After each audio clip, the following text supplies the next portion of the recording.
can, be unafraid to make a fool of yourself with, and go from there. And a lot of it is, like I said, common sense, and a lot of it's trial and error. Like in Eraserhead, we shot a whole lot of things 2 times. The first time didn't work, but we learned from it and went again. And I'd love to be able to do that in film. I don't know where the producers get the idea that everybody can do everything perfect the first time, but they got that idea anyway. Yeah?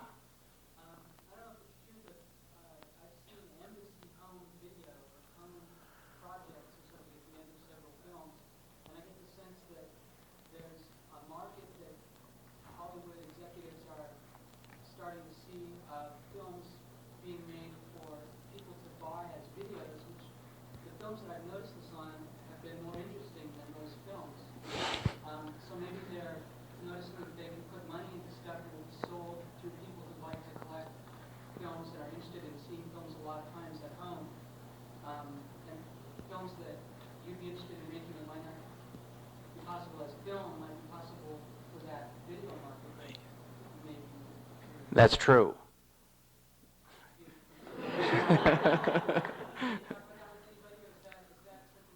No, probably that could be very good, video. There'd probably be low budget pictures, but I guess now people can watch things lots and lots of times. It's going to change pictures, and I think there'll be a lot stranger things. They've got to be more like music or something that you can really appreciate, several times. And most films are one-shot things. So it could change things that way a lot. Yeah? Were the spicy blue eyes in June, were those lenses or? No, they were opticals, the blue eyes, and thousands and thousands of them. But that's a drag, too, because every time you make, the whole shot goes grainier, because it's second generation. And so opticals are kind of, they haven't got it totally together yet. It's still a process that was invented years and years ago. Yes? Yeah, do you like that sequence at the end of 2001? That's like one sequence right at the end of the movie. You bet. I like Stanley Kubrick, A number one. We can just take one more question. Sir. You said that the dust hasn't settled on Dune and you're not really sure how you feel about it, but what about Elephant Man? Are you thinking about that now? Well, I saw it. I hadn't seen it for a long time. I saw it about 6 months ago, and I really, liked seeing it. I saw it by myself. But, it's when you know something so well and you're with it, you've got to have a lot of years between you and the film before you can see it properly. It just brings back so many memories, and it's not right, and it makes you crazy. Thank you, Mr. Lynch. Thank you very much, y'all. Thanks a lot.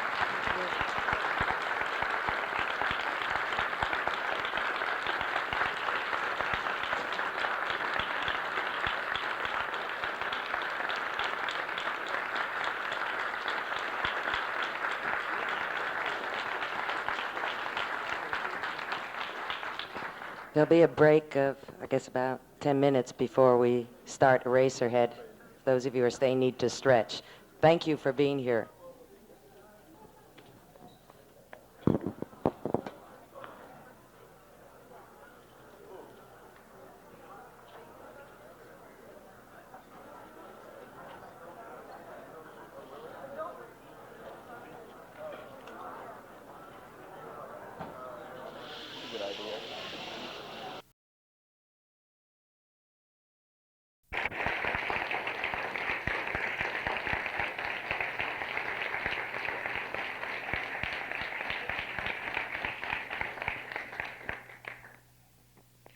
Well, we'd welcome your questions.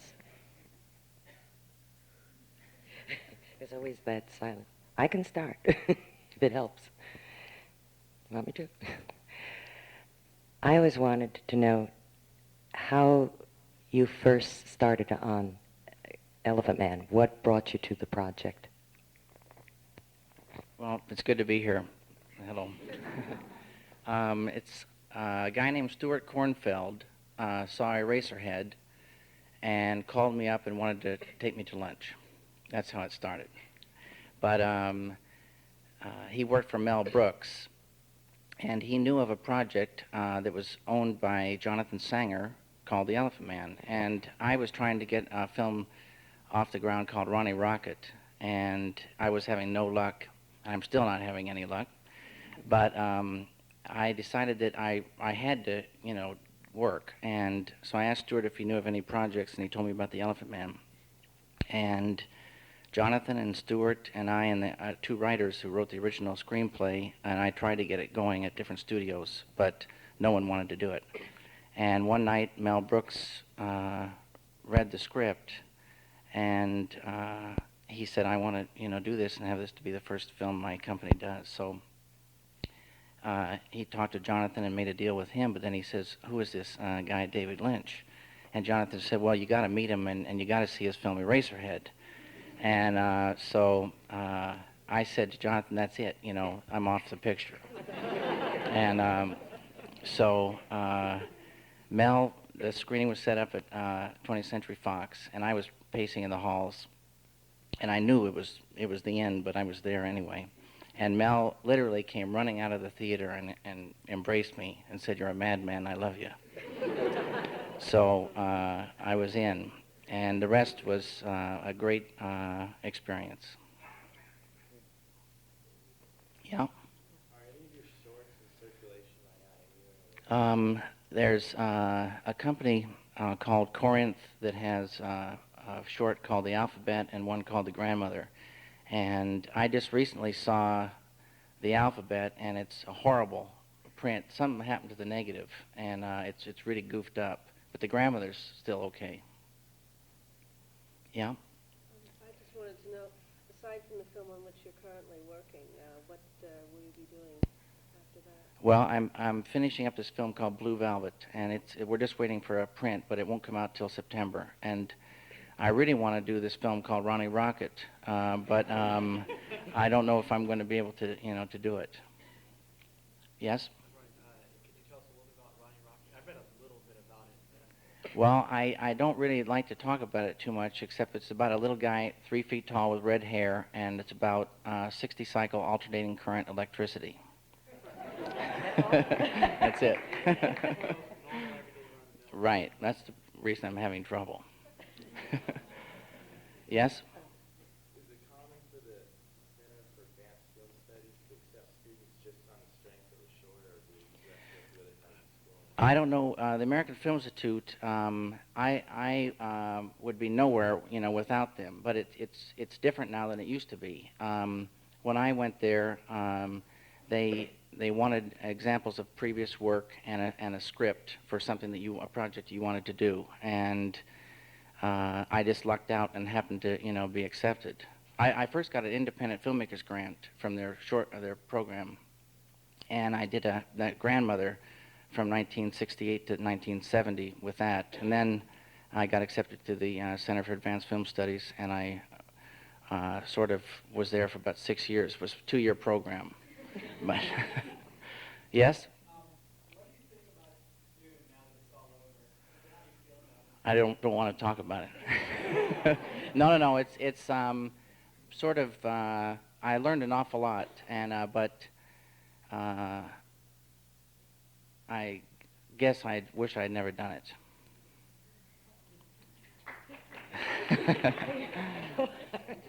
Yes. Well, it just didn't turn out the way I thought it was going to turn out, in the beginning, and I don't know all the reasons why. I still haven't. The dust hasn't settled enough, so I don't really know. Yeah? I enjoyed it quite a bit, and I was wondering if any of the problems that you usually came from cutting it down to short. Yeah, it's funny because when you mix a film reel by reel, 10 minutes at a time, and it was so great to mix Dune because reel by reel, it was pretty cool, but it was all too intense and too packed together, and that was one of the problems. Yeah. I got money from the Center for Advanced Film Studies, and when that ran out, I raised it from independent sources. Did they read a script? I wrote a 21-page script, so they said it was a 21-page film, a 21-minute film. And then I said, well, no, I think it's a bit longer than that. And they said, okay, it's a 42-minute film. And I said, okay. And then it got expanded out, from there. But they were pretty much left me alone. And that was one of the best parts of, in Hollywood, anything abstract doesn't have much of a chance. Yeah? I never say. I say just under $1 million. Yeah, have you ever encountered any problems working with the major studio? Well, I've never really worked with a major studio. So as far as not being able to do what you want to do? Well, I've been pretty lucky, really. I feel like even Dune, I pretty much was able to do what I wanted to do. But I know of a lot of people that have had tremendous problems because so many people have so much at stake financially that they won't really leave you alone. Yeah. What about your current project, Blue Velvet? I mean, how has that been coming along? It's been coming along real good. I mean, I was just wondering what it was about. Well, it's sort of a detective story, and a love story, and it takes place in a small town in America, but it's a somewhat of a strange picture. It's unlike anything I've ever done before, but I'm real happy with Blue Velvet. Yes? Yes, is there any particular historical source or inspiration you had for the images of Victorian England in the Elephant Man? I read I saw lots of picture books, mainly, and got inspired, from those. But the whole thing came alive when I went to London and went to various places on the location scouting. And then it really happened at a place called the Eastern Hospital in Hackney, East London. And this was a hospital that had been shut down for about 30 years. And the beds were still in the wards, and billions of dead pigeons, but the atmosphere was fantastic. It was like right being in the time of the Elephant Man, and that was sort of what I was going on from then. Yes? Did you ever ask yourself during the making of the Elephant Man whether you were a good man or a bad man? No, I didn't. Way in the back there, sir. Yeah. Yes? There was a character, an alderman, played by a gentleman named Freed. Was he a descendant? Yes, he was. He was a descendant of the original guy. Yeah. And Sir John Gielgud was also related somehow to the character that he played. Yes? What other filmmakers were you influenced by? Does Henry look like Einstein on purpose or on accident? Eisenstein, you mean? Einstein, Oh, well, I've been influenced by mainly, I think, I always say the same thing. I've been influenced mainly by Philadelphia. But I like Fellini. I just saw Ginger and Fred, and I love that. And I love Bergman. I love Jacques Tati. I like Francis Coppola now. And there's a lot more I like, but. Have you ever wanted to do a feature-length animation? Well, when I ran out of money for Eraserhead, I was going to build a little 6-inch tall Henry and stop motion him through the rest of the picture. Yes, in the back. Yes, I'd like to know, how did you decide on John first and playing Merrick, and what was his impression of the film after it was done? Did he look like a better role? He had a hairless left arm, and he got the part largely because of that. But and he loved the film. Yeah, why did you I wanted to shoot Elephant Man in black and white because, well, I love black and white. Plus, when you go back in time, it's better, I think, to go back in time in black and white. Plus, any other kind of world is better in black and white, I think. Yes? No, Fred Elms, who shot most of Eraserhead, shot Blue Velvet. It's in color, yeah. Yes?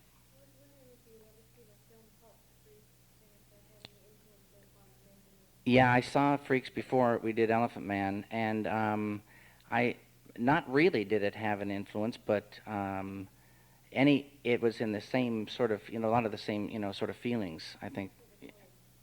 Black and white, yeah, yeah. Yes? You probably heard this question before, but I wanted to know, is there anything in particular that attracts you to subjects that are a little out of the ordinary? Strange? Well,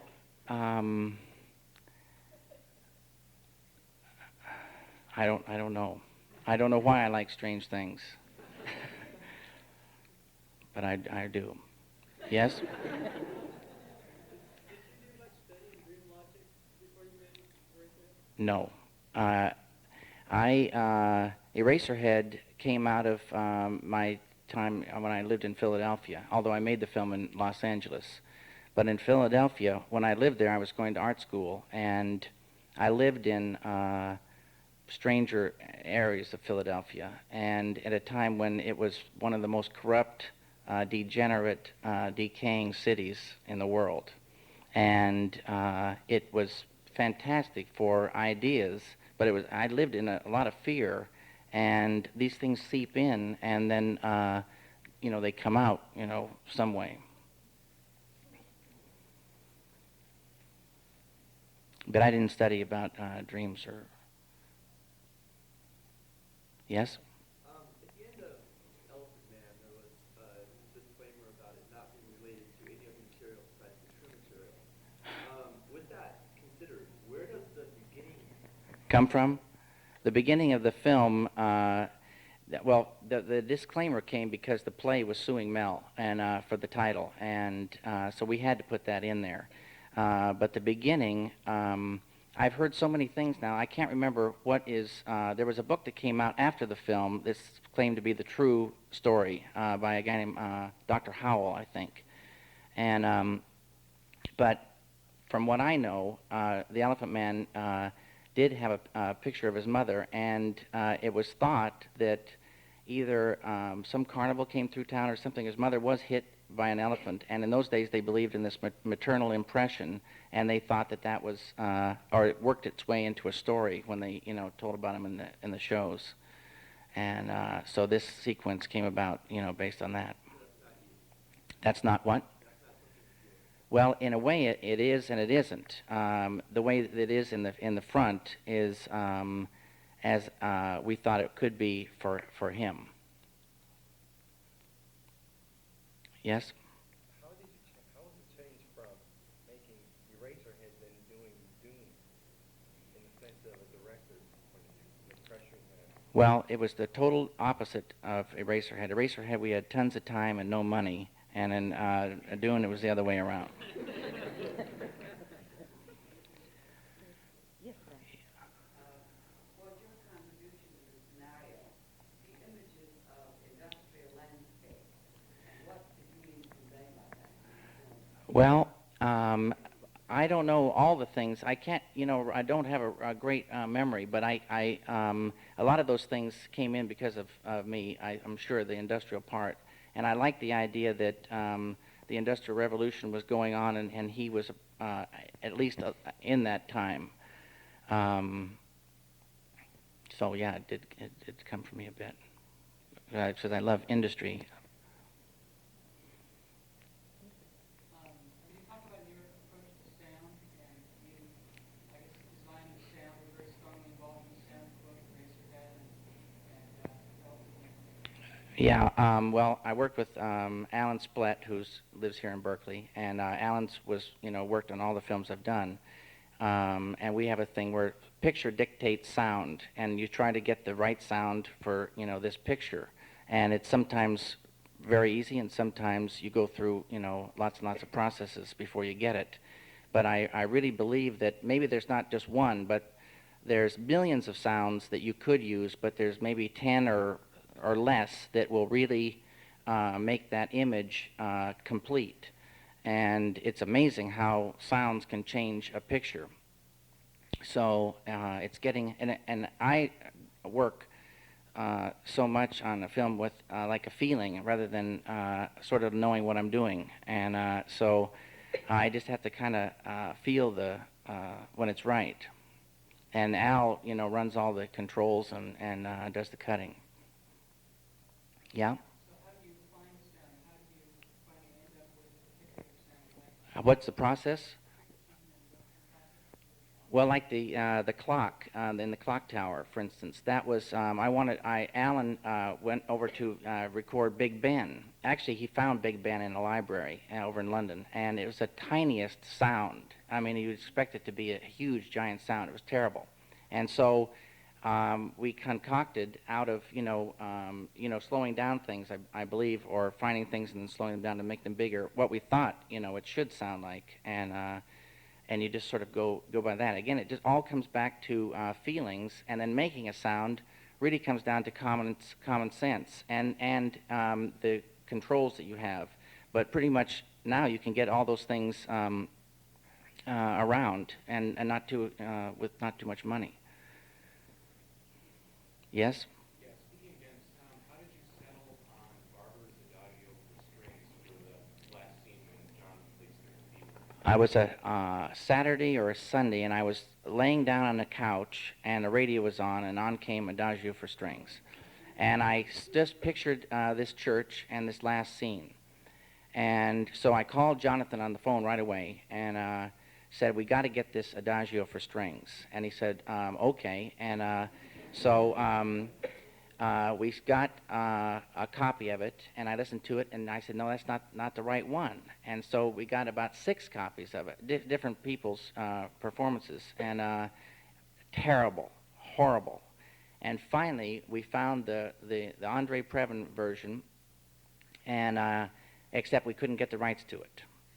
And then finally, through some strange happening, I don't know what it was, but we got the rights for it. But I happened to have been in Los Angeles, and when we got the rights, and so they got the master tapes, transferred it, and the guy called me and says, how should I, cut it in? And I said, well, just when Dr. Treves leaves, and he turns back to his church, start it there, just let it run. And it's never moved since then. Yeah? Well, I hated dubbing until, one of the good things about doing is we did a lot of looping in London with this new process called Word Fit. And I don't know if you've heard about it, but it's a computer where the actor says the line, and even if they're out of sync, the computer compares it to the original location sound recording and fits it into sync. It's unbelievable, and it sounds fantastic. So the actor can concentrate totally on the performance, and if it's even close, Word Fit will pop it right in. And when you've got that kind of control, looping is so much better, because you can really, a lot of times make the performance even better. But most of the time, people are so concerned with getting it in sync that it's a nightmare, and it makes you really crazy. Well, I love location sound, but these days everything's so noisy. And when we were doing the Elephant Man, they had scaffold. They were putting up scaffolding. They were cleaning a lot of buildings because the smog was all the fog and all the stuff was getting cleaned up, and tons of scaffolding sound. And so we had to loop some things. But it's great to get real good, clean location sound because you're concentrating so much on getting a performance, and then if you're going to lose it, it's really a drag. Yeah? Alan's working on Blue Velvet, yeah.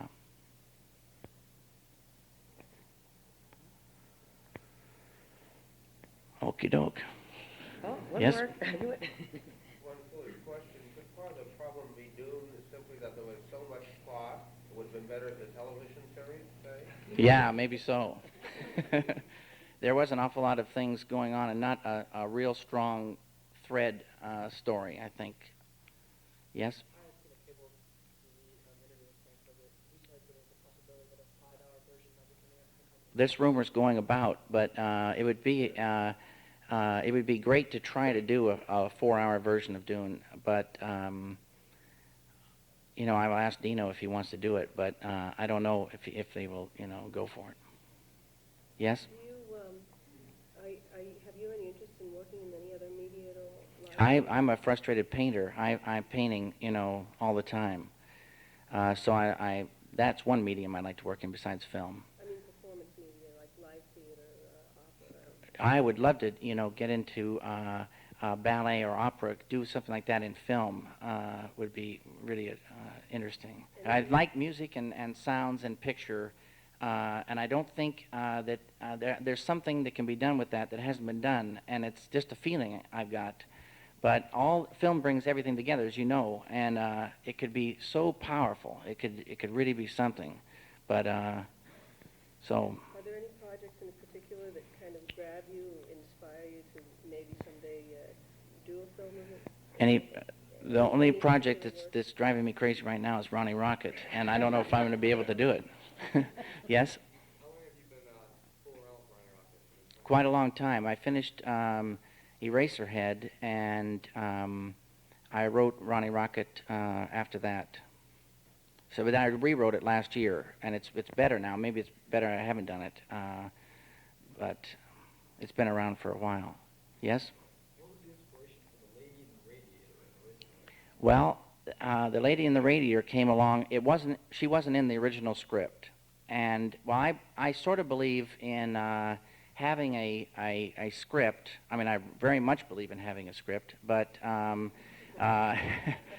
but what happens is you can't just be locked into that. You've got to be able to allow yourself to get ideas. It's a producer's nightmare, but still people do get ideas after they have finished a script. And so the lady in the radiator came along, and I got this idea for this little lady that lived in this radiator, and we'd already been shooting for several months, and I ran into the Henry's room and studied the radiator and found that little area there, and all radiators don't have that, but this one had a perfect little place for her. So it was as if it was always there. Yes? I hate storyboards, you know, for just the reason that 10 people start looking at them, and then you're locked in. And then if you change something, then 10 people are really upset.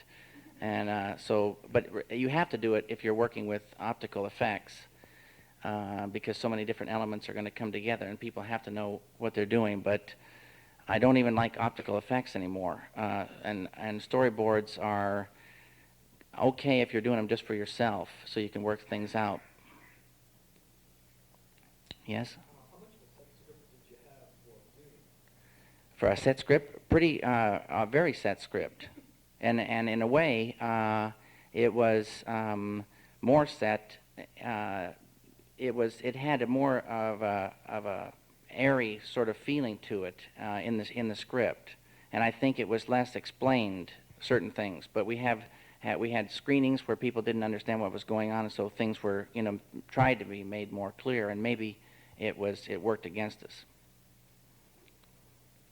Yeah. Did you write the play sequence?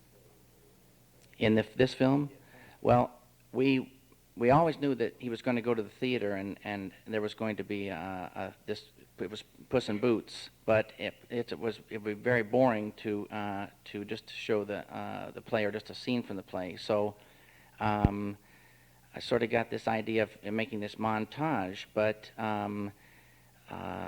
it was amazing how it all came together, because John Morris, who wrote the music, was in New York, and I called him and I gave him timings to write something to. Meanwhile, we were trying to put this optical together, and the music came over from New York, and the optical came out of the lab almost at the same time, and they put it together and ran it, and it just happened to work, so good.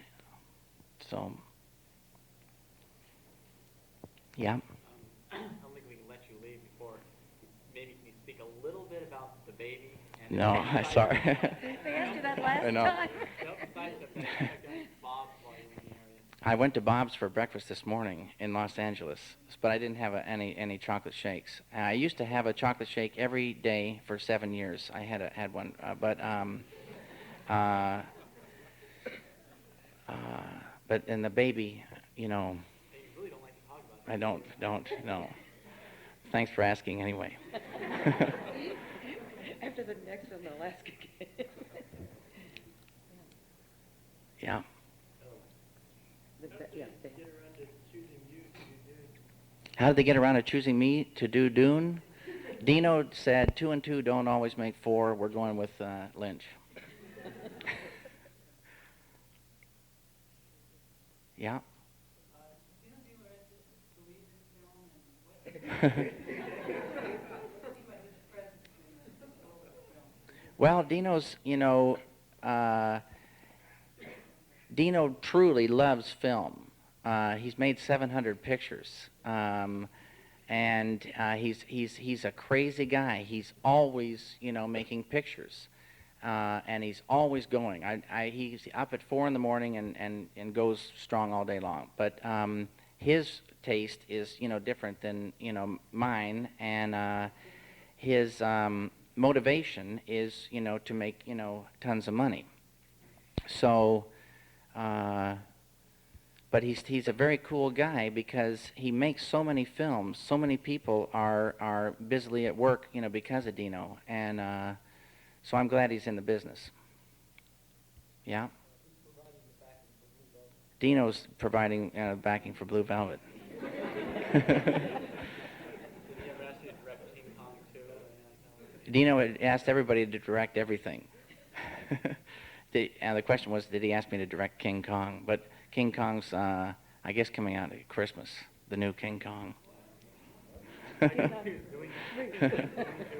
Yeah. Number 3. Yeah. Is Blue Velvet your script? Yes, it is. Yeah. Oh, yeah. Would you? Stars Isabella Rossellini, who is right here tonight. Sure, she'd like to say hello. No, she wouldn't. Anyway, it stars Kyle MacLachlan, Isabella Rossellini, Laura Dern, and Dennis Hopper, and several other, very good people. Dean Stockwell is incredible in the picture. Yes?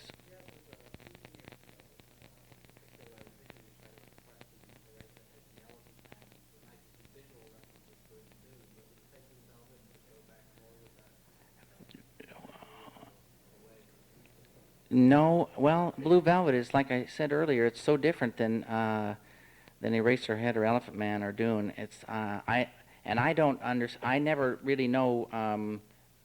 I don't know what you would say, how it relates to the others. I'm real happy with it though.